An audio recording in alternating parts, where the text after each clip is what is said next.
Blessed to be a part of your day. Kevin Miller in the morning at KIDO Talk Radio. Phone numbers 580-5436, 580-KIDO. A couple things going on, and does it really do any good to talk about this Jussie Smollett case, right?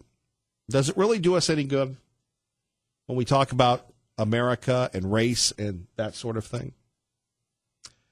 Now, nationally, you have people going back and forth on this.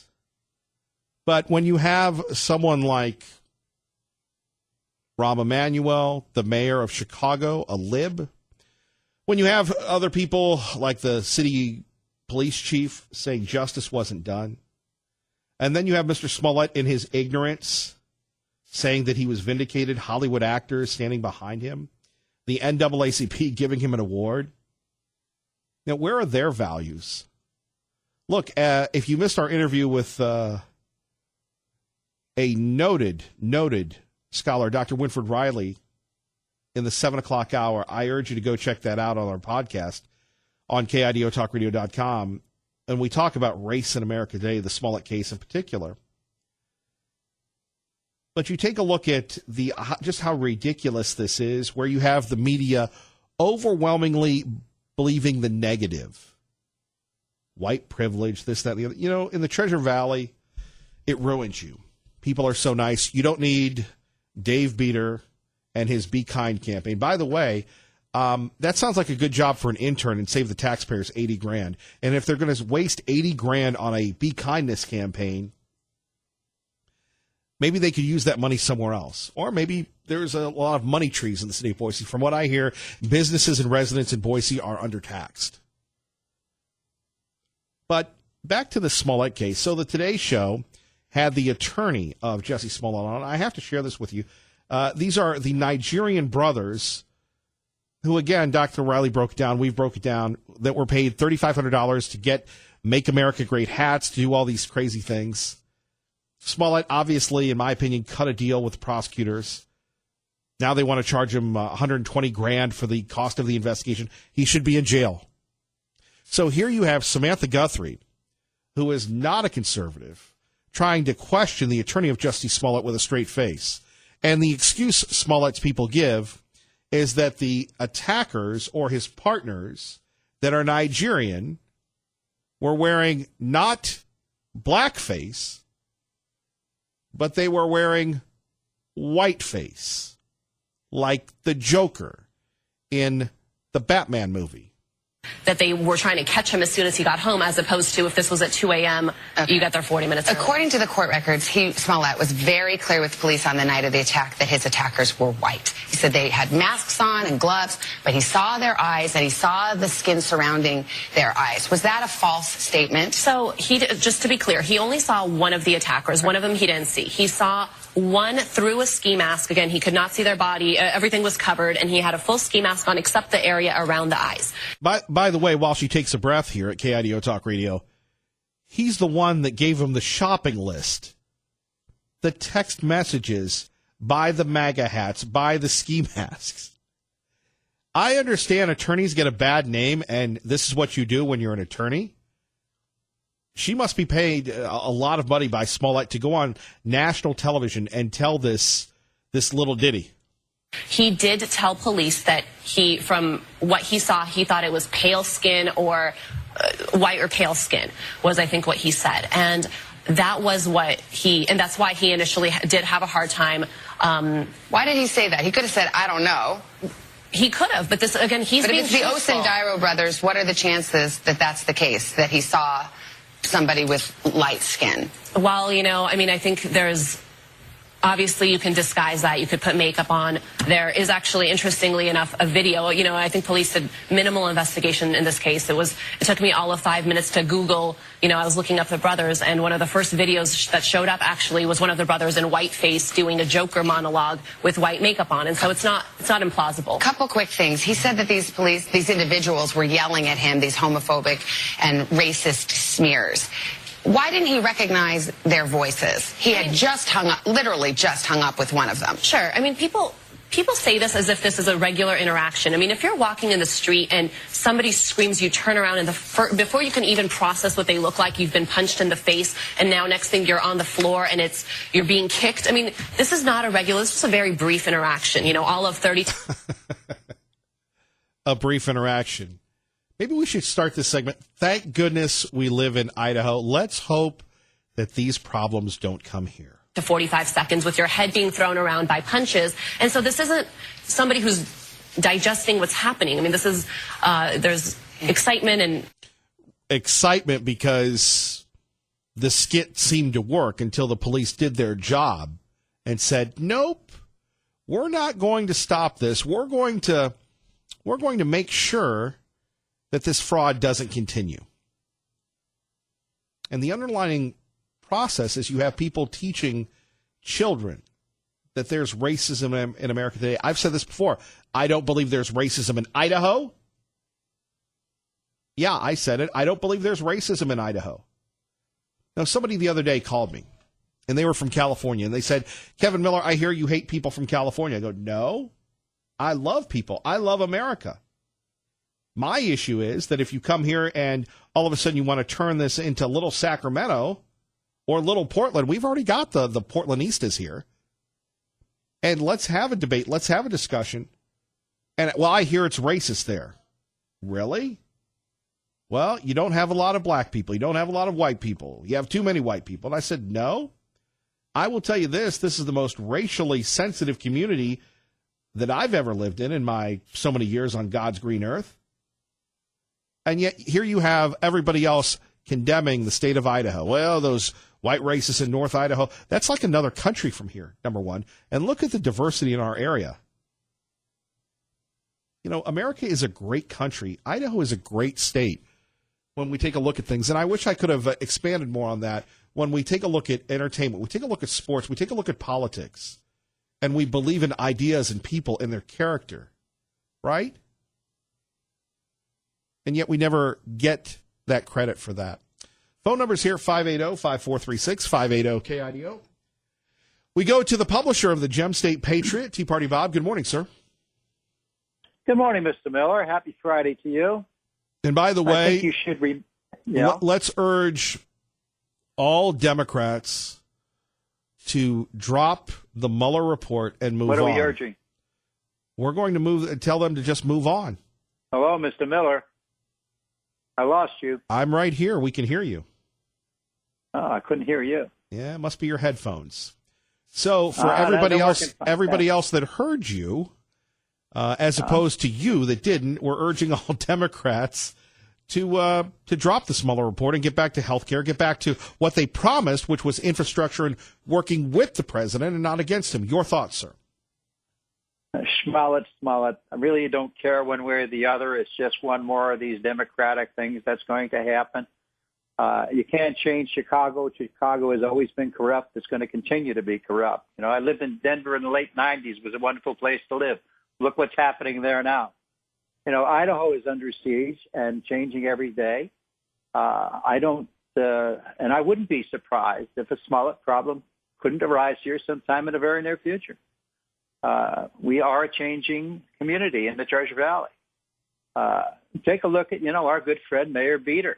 Slogan, be kind. It should be kind to taxpayers. He needs to move to San Francisco where he can get a job as a trolley conductor.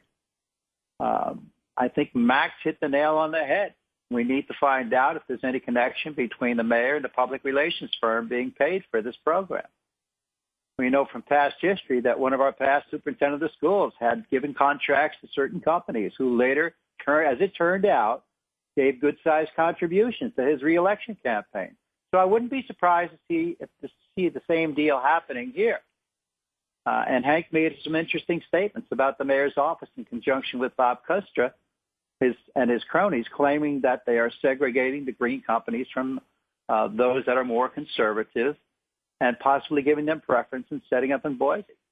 If that is indeed a real narrative, and this has been happening, then there should be an investigation by the AG's office, or at least an inquiry by the legislature, because they're hurting the whole state, not just the city. We all know Boise's been a virtual magnet for liberals moving into Idaho. But if this is being promoted in secret by this group of liberal politicians, then they need to be taken to task and exposed. Well, but until you have you as an award-winning journalist understand that until you have sources, it's just conjecture, speculation. Well, of course, but we all start with speculation. I mean, look at the speculation they had on President Trump. Look what that turned into, a 2-year fiasco. Well, I would say this: until you have something substantial, you have to give people the benefit of the doubt. Do you not? I do, and I do think he should move to San Francisco and become a trolley conductor. So I want to give him the benefit of the doubt. I mean, we're going to have more and more people moving into this Treasure Valley with this stuff that's going on in the states around us. Oregon wants to lower the age to 16. Next thing, you're going to want everybody who goes out to vote to make sure they are smoking marijuana before they go to the polls. This way, these guys will be able to get reelected over and over again. I just don't understand what's happening. And that's one of the reasons I'm getting out of the Treasure Valley. I love it here. It was a great place when I moved here 14 years ago, down here to the Treasure Valley from up north. But, boy, it has really done a left-hand turn when you see districts like 15 where Fred Martin is turning liberal, where you've got 2 Democrats there now as representatives and Martin the only conservative. He's going to be gone in the next election. Well, you look at what happened at Ada County. Sure. Look, Ada County has always been on the brink over the last 2 years of becoming Democrat. We've been between 2,500 and 5,000 votes of having it change. And I would not be surprised now if it were equal or had become Democratic when the next count is being taken. So we are in a transitionary period here, and people should be very aware of it. Well, some would argue that instead of retreating, you should join us and double down. I've joined you. I've been doing this for quite some time here, and I've found that it's almost like hitting my head against a brick wall. Your watch is not over yet. Well, I'm getting tired of getting my head banged in. When you bring something up that you can see there's a problem, nobody wants to listen to you. Or if they do listen to you, they think you're some kind of a kook. Then when you're tired out being right, they say, oh, we knew that all the time. Welcome to the Kookville. We've been working on that. Yes, exactly. Well, I don't know what else to say. I think Trump did a great job with a crowd of 20,000 last night. I never thought you would retreat. Hey, listen, I know when I'm overwhelmed. Sometimes it's good to retreat and regroup.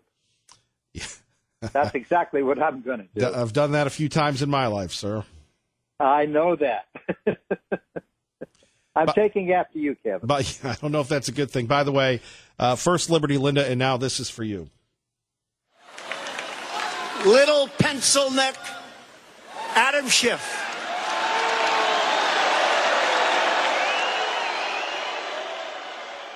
Oh, goodness. Thank you so much for that.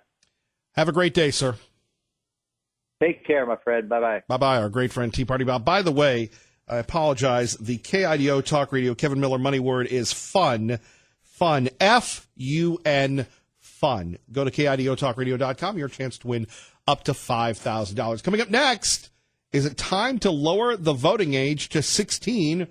Oregon. And Oregon's liberal progressive governor says yes.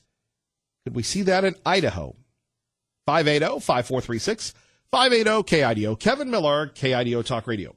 So we still got some bus projects folks here. My focus this session is, of course, on getting the paid postage legislation through. But I am excited to see the work that these young people are doing. And I think it's a great opportunity to have a conversation in this state because I don't get to sign the bill. It will go directly to the voters. And I think it makes sense to have 16-year-olds vote in this state. So I look forward to that conversation in the building, and hopefully we get to have that conversation with Oregonians across the state. So you support the measure? Yes. Well, there you have it. The governor Do we have any more on this? Project. Yeah, there we have it. The governor of Oregon. I can't wait to hear what Lars Larson has to say about this. The governor of Oregon supporting 16-year-olds voting. This is kind of relating to two things. Number one, did a blog, KIDOtalkradio.com, the crazy, wacky ways, 4 ways the liberals are trying to take over America. One of them is lower the voting age. The other is letting the illegals vote, getting rid of the Electoral College, and expanding, blowing up the Supreme Court, literally blowing it up by doubling it, tripling it, whatever it takes for the libs to get control. Because they came so close under Obama and Clinton. That didn't happen, though. That's one point. Number two, I think it relates to what's going on in the Idaho legislature. And this initiative bill, okay, the TV people are running with it because I don't know why. Does it really resonate? Maybe with the grassroots activists. We had Eric Macrosh on yesterday talking about it. The grassroots people are always outnumbered, outspent, beaten down in this state by the politicians. Now, there are some good politicians. There are really good-hearted politicians, but they can only go so far. Otherwise, the empire will strike back. More on that in a minute. KIDO Talk Radio, traffic and weather together. Currently, it's 8:25. Kevin Miller in the morning, KIDO Talk Radio. Back to this issue with this initiative bill. Senator Groh said, look, the reason why we're looking at this, we don't want Idaho to become California or Oregon. I wish we could go in, first of all, build a wall around Idaho, number one. Number two, to go in and liberate those folks in Oregon right now, Eastern Oregon, that are saying to themselves, my goodness gracious. You know, I've heard politicians, elected officials, high-ranking elected officials in the legislature saying, those folks in Oregon, they would love to join us. It's all land. There's nothing there except good people. Can you imagine lowering the voting age to 16 at 580-5436? Whatever happened to a politician that told you things that you didn't want to hear? Right? Whatever happened to a politician that said the truth?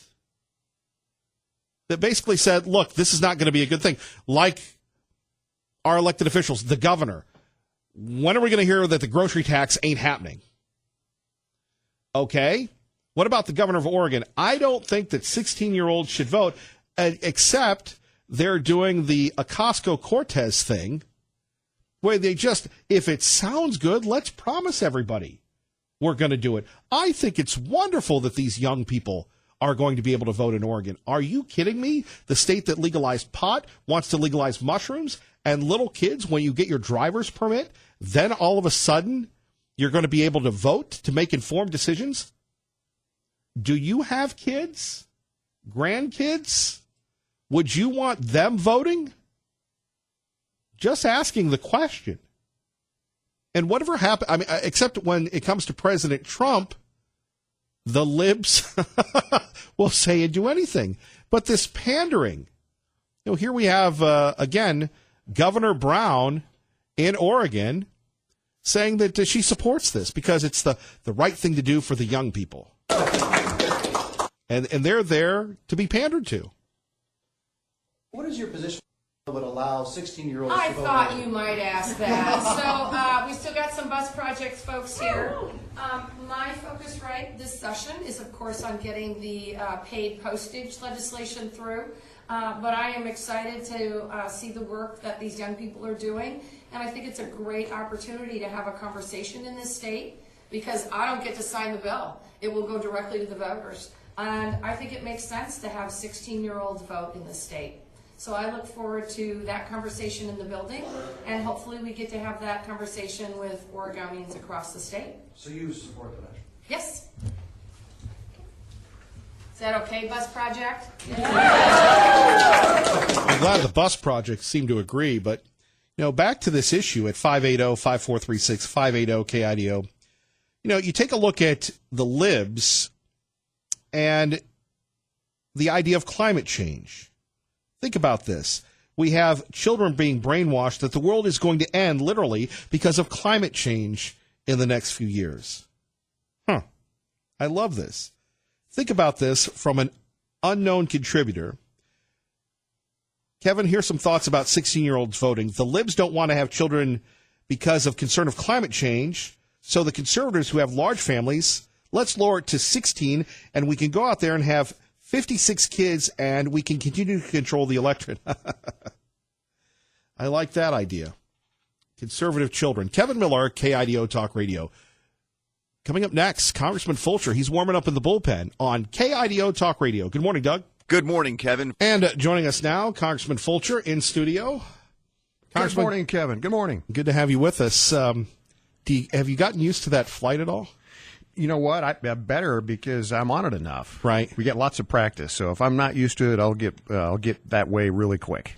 Now, Congressman, let's talk a little bit about some of the good news going on. You're always positive. You're always optimistic. So can you take us through some of the good things that we may not be hearing about? Yeah. Well, as you know, there's been so much distraction with the Mueller report and the southern border wall and so many of these high-profile things that are rightfully getting attention. But in the meantime, there's some other things that are going on in the background. And the president, in this case, has directed his agencies to be aggressive in working with states, to working with local government. And so we've had a certain degree of success in making some of those contacts, reaching out. We know, Kevin, you and I've talked about this a lot in the past. We know that certain counties, certain regions, certain industries in Idaho have been constricted by federal bureaucracy and whatnot. And so rather than try to change all that legislatively, which is just not going to happen, we've been reaching out to the agencies directly, and they've been receptive. And so one by one, we're just going to keep chipping away at that, and those are all positive things. So while some of those that are in the negative camp, focusing on a lot of this negative activity going on, there's some good things going on in the background. Indeed. Before we talk about some international issues that you've been involved in, we heard your statement, the press release and such, made all the news. You, the Idaho delegation, your thoughts on being there when the Mueller report hit, and Congressman Fulcher's perspective on it. Yeah, sir. In order to understand that, you really have to go to the common denominator of the situation at bay. This is not about collusion. Never was. This is about Donald Trump.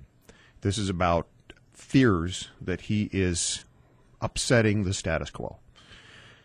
There's been a long-standing effort put in place to have a network of a system in Washington, D.C. where stakeholders make a lot of money, they have a lot of influence, and they've, frankly, I think, greased a lot of palms in one way or another.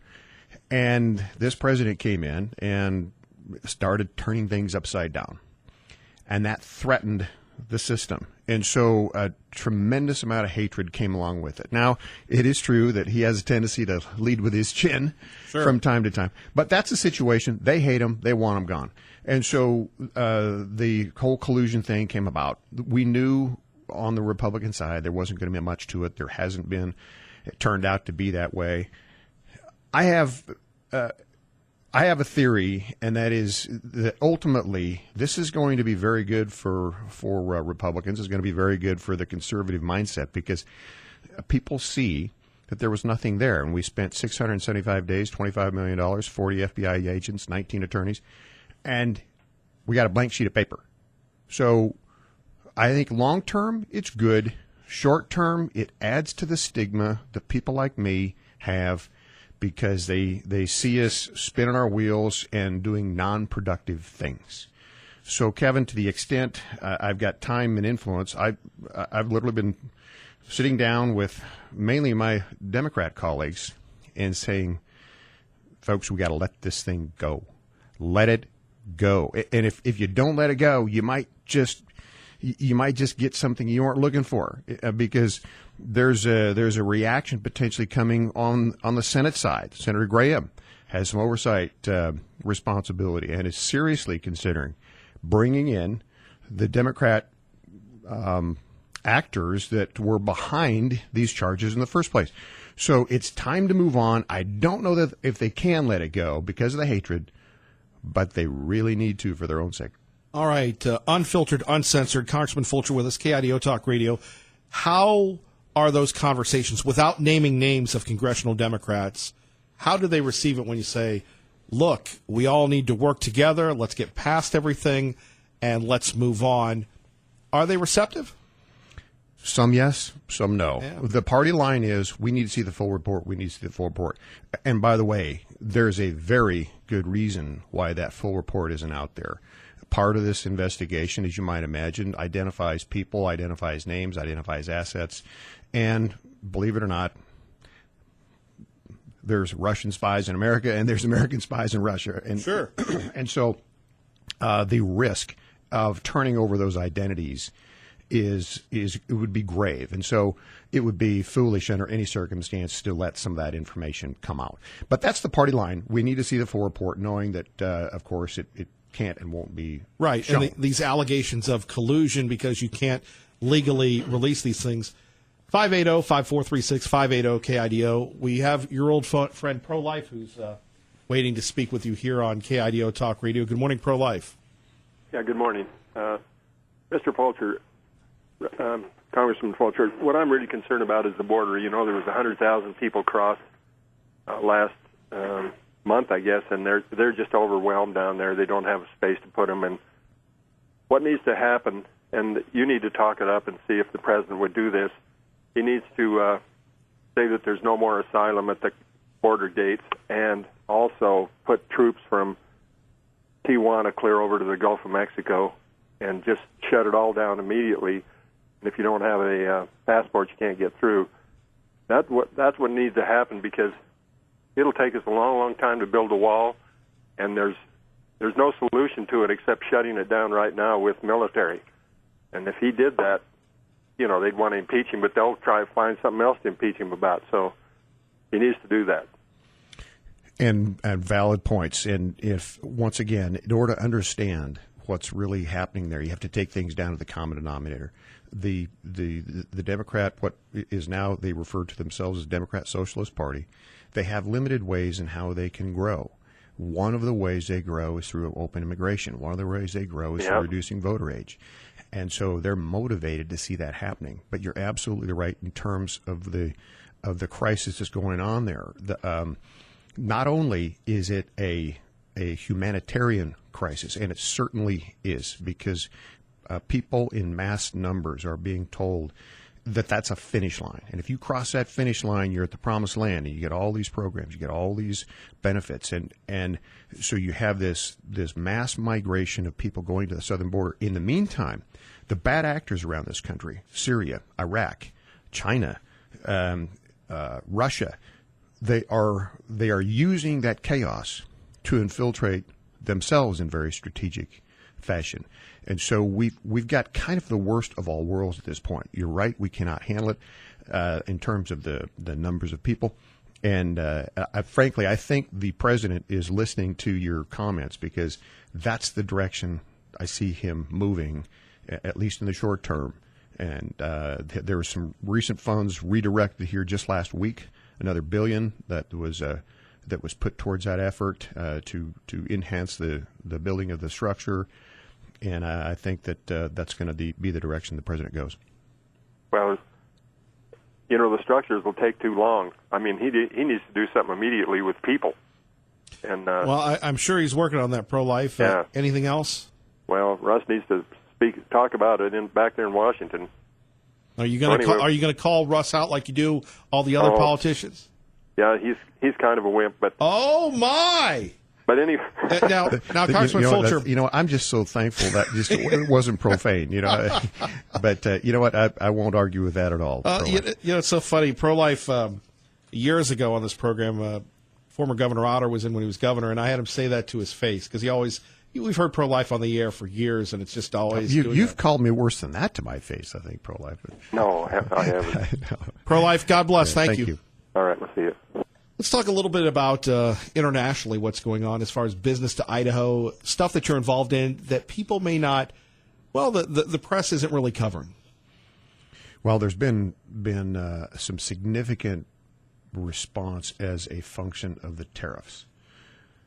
we've heard some of the negative aspects of the tariff policy that the president and the current administration has put in place, and they have had some negative impacts. Our dairy industry is feeling it. Our ag industry is feeling it, mainly through the enhanced cost of aluminum and steel and equipment that they use. It contains that. What is not as well known is the impact that is having on the primary target, which is China. It is having a devastating impact on China. And they may not be making quite as much noise about it. Frankly, I think because this is just a personal opinion, that culture has a tolerance for pain that is quite high because they have been abused for decades, centuries. And so, but we're having a very significant impact there, and it is changing the landscape of trade. It is changing the landscape of authority and influence. And so that's one component of it, Kevin. The other thing that's going on is we have another character running around Europe, happens to have the last name of Putin. Here is a guy that punches well above his weight. The country of Russia has a GDP smaller than the country of Spain. Yet they have this strategic capability, seemingly, of strategically controlling much, much, much more and creating much more pain and suffering, if you will, at least to those who who believe in democratic republic. And he's running around very strategically trying to get the old Soviet band back together. Right. That's really what he wants to do. He wants to get the band back together. And he doesn't care who he runs over to do it. He doesn't care. He doesn't care what it costs in the sense of other nations or lives. And so he's creating a lot of concern, and he knows just how far to push things without putting the U.S. over the top. And there is a move that they're making right now to put a pipeline in place that will greatly enhance the revenue stream for Russia.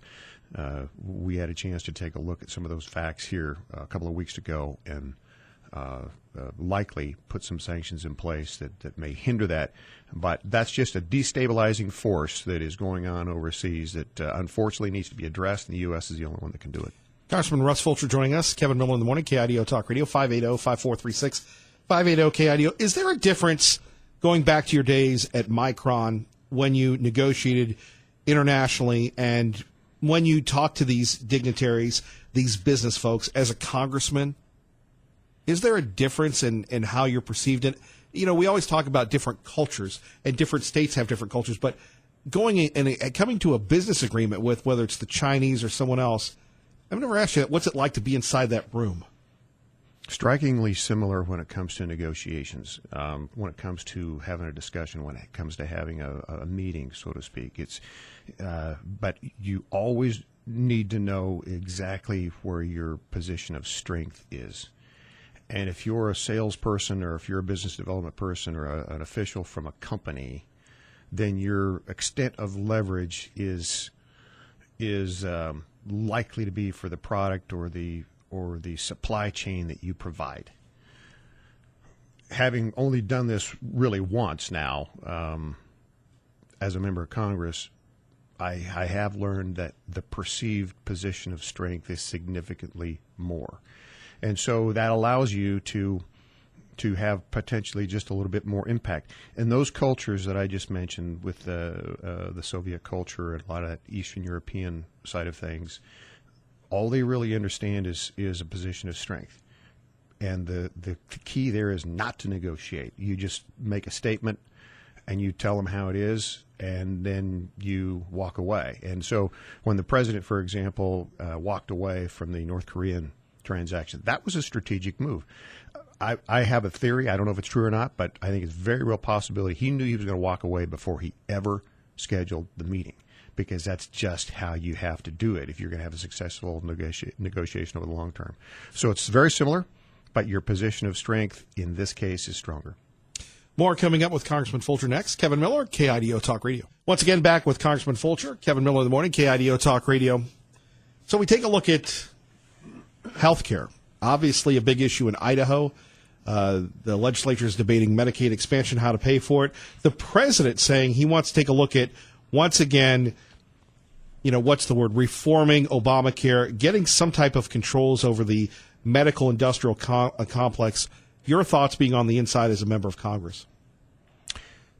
Taking a look at the data from the last election, it's clear that the healthcare issue was the one that tipped the scales on the majority in the United States Congress, in the U.S. House.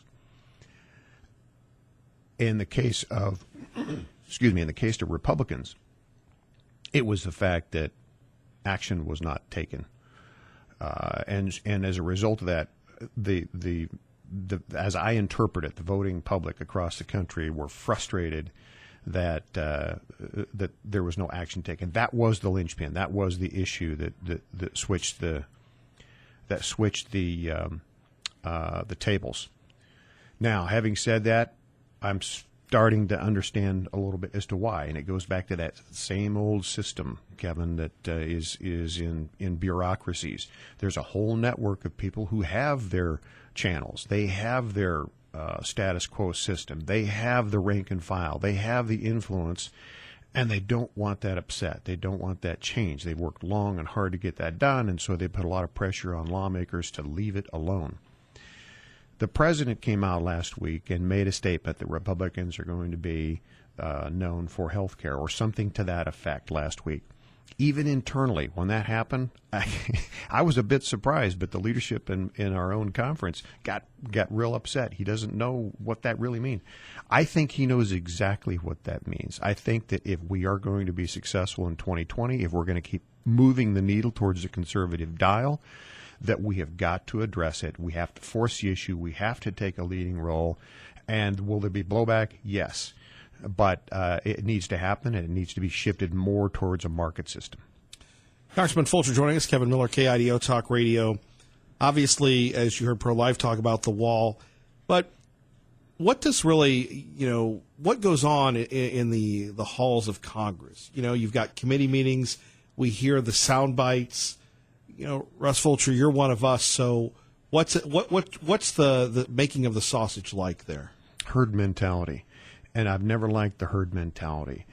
If you have a D behind your name, you have a tendency to run over the cliff with all the Ds. If you have an R behind your name, you have a tendency to run over the cliff with all the Rs. And I hate that. Right. But that's kind of how it is, because everyone is afraid of, I can't break ranks, or I'm going to make my leadership group unhappy, or I'm going to look like I'm running with the wrong crowd. That has got to be changed. And I know it's nothing in the short term. All I can tell you is the approach that I'm trying to take on it, and some of the efforts I'm trying to make in order to reduce some of that stigma. When I go into the House chamber, Kevin, I never sit in the same place. I go in, I sit down. Sometimes I'm on the R side. Sometimes I'm on the D side. And you start building that rapport, and you start having those conversations, and all of a sudden, you know what? Okay, so I'm this guy from Idaho, and there's somebody I'm interacting with from Connecticut or New Hampshire, and they start looking at you cross-eyed, and then you start having a conversation. Well, wait a minute, the things aren't so unreasonable after all. Those things need to be mixed up. We need to do more that is bipartisan.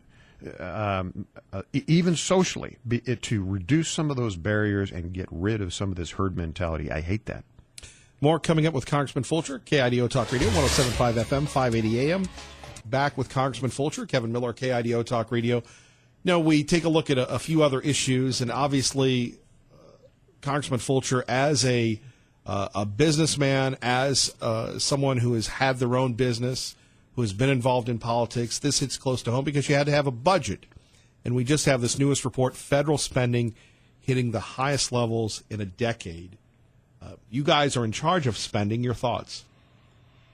Well, the president put his budget out recently, and I was pleased to see that for the first time in a long time, there actually were some reductions that were proposed in that budget. and it happened to land in areas where I think is the most appropriate places to reduce some of that spending. And that said, I don't look for there to be a ready agreement on that at any point in time. There's two philosophical underlying components in Washington, D.C. There is those that believe that the solution to our budget, to our economy, is to leave as many resources in the hands of the private sector as possible and let that private sector be the one that disperses and deals with those economies and those assets. The flip side of that is to shift as much as possible into government control via programs, via spending, via bureaucratic control, because those of us in the private sector just aren't smart enough to do it ourselves. Therein lies the battle.